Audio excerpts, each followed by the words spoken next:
And new information, a Boaz man who police say came into the country illegally is now behind bars.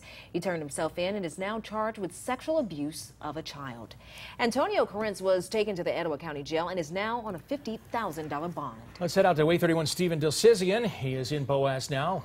Tell us a little bit more about this arrest, Stephen. Dan, Demetria, I'm here on Sardis Cutoff Road, where right behind me, that's the house where Antonio Corrence lived in.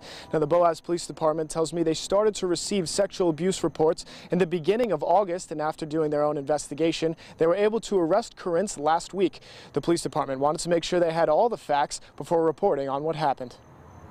Boaz Chief of Police Josh Gaskin knows what happened to this child will stay with them forever. This is something that'll haunt them the rest of their lives. On Monday, Boaz police released information surrounding Antonio Corrence, a 29-year-old Boaz man charged with first-degree sexual abuse of a child. After the department received a report of sexual abuse and began investigating, with the help of a translator, police said Corrence came forward and gave a full confession. But this case is a bit more difficult. As far as his immigration status, we do know that he's not in the United States legally. Police do not know where Corrence is from, but he is an illegal immigrant now facing serious charges.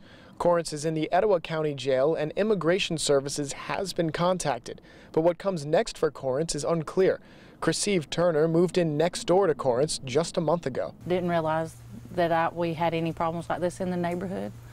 I was told I was living beside good people.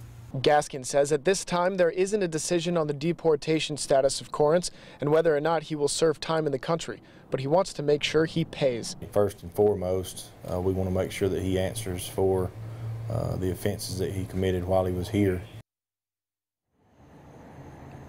Now, Gaskin tells me Corrence should appear in court where his charges will be read to him within the next 2 days. Reporting live in Boaz, Stephen Dilsizian, Wait 30.